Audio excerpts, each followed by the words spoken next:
নমস্কার বন্ধুরা, কেমন আছেন সবাই? আশা করি সবাই ভালোই আছেন। আজকে আপনাদেরকে আমি দীপাবলির সময় করেছিলাম পনির সুতলি বোম, সেই রেসিপিটা আজকে আপনাদেরকে করে দেখাবো। এটি করতে লাগবে পনির আর নুডলস। প্রথমে নুডলসগুলোকে বাজার থেকে যে কিনে নিয়ে এসেছি লম্বাভাবে, এটাকে না ভেঙে জলের মধ্যে আস্তে আস্তে করে ডুবিয়ে দিয়ে এইরকম ভাবে সিদ্ধ করে নিতে হবে, যেন একটু শক্ত শক্ত থাকে।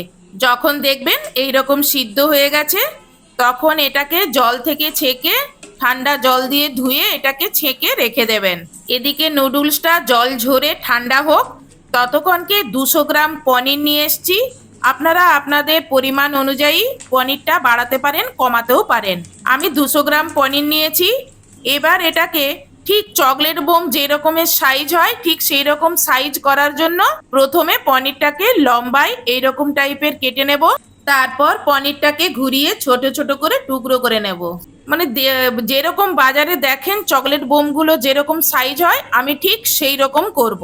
এই দেখুন একটা দেখাচ্ছি, ঠিক দেখুন চকলেট বোমের সাইজ কেটে নিলাম। এবার একটা মিশ্রণ বানাতে হবে। তা সেই মিশ্রণটির জন্য প্রথমে আমি 2 চামচ ময়দা নেব আর 3 চামচ কর্নফ্লাওয়ার নেব। আপনারা দুটোই সমান সমান নেবেন। এবার এতে শেজওয়ান কেচাপ দেবেন। শেজওয়ান কেচাপ যদি না পান বাজারে, তাহলে আমার মতন এইরকম শেজওয়ান চাটনি কিনে এনে এর মধ্যে দিয়ে দেবেন। একই ফ্লেভার, একই সব কিছু, কোনো অসুবিধে নেই। এই দেখুন আমি শেজওয়ান চাটনি দিয়ে দিলাম। আপনারা একটা জায়গায় দুটোও দিতে পারেন, আমার একটা দিলেই হবে যেহেতু আমার পরিমাণে কম করেছি। এবার এর মধ্যে দেব রেড চিলি সস, একটু ঝাল ঝাল করার জন্য, তো বোম জিনিস তো তাই জন্য একটু ঝাল ঝাল করার জন্য রেড চিলি সস দিলাম। এবার এটাকে জল দিয়ে গাঢ় করে গুলে নেব, যেন পনিরের গায়ে লেগে থাকে এই রকম করে গুলতে হবে।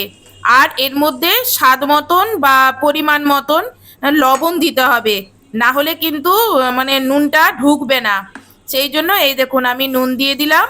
এবার আমার পনিরের টুকরোগুলো এই মিশ্রণের মধ্যে দিয়ে এটাকে ভালো করে কোট করে কিছুক্ষণের জন্য ম্যারিনেট করে রেখে দেব। এই দেখুন আমি কোট করছি, আমার কিন্তু পনিরের গায়ে সুন্দরভাবে লেগে আছে। এই রকম ভাবে গোলাটা কিন্তু তৈরি করবেন, যেন পাতলা না হয় সেইটা খেয়াল রাখবেন। এই দেখুন হয়েছে। এবার এটা ঢাকা দিয়ে আমি কিছুক্ষণের জন্য রেস্টে রেখে দেবো, যাতে মশলাগুলো পনিরের ভেতরে ঢুকে যায়। এবার বোম তৈরির কাজ দেখুন। প্রথমে নুডলসগুলো নিলেন। নুডলসগুলো তো আপনি জল ঝরিয়ে রেখেছিলেন আর বলেছিলাম একটু ঝরঝরা করে রাখতে। এই দেখুন ঝরঝরা করে রেখেছিলাম। এবারে নুডলসগুলো এরকম লম্বা লম্বা করে নেবেন আর পনিরের গায়ে এইরকম করে সুতোর মতন জড়িয়ে দেবেন। ঠিক চকলেট বোমটা যেরকম দেখতে হয় ঠিক সেই রকম করে একই দিকে এইভাবে করতে থাকবেন। আপনি যেদিকে করবেন সেই দিকেই করবেন। এই দেখুন হয়েছে চকলেট বোম। ব্যাস এইভাবে আমি সবগুলো করে নেব।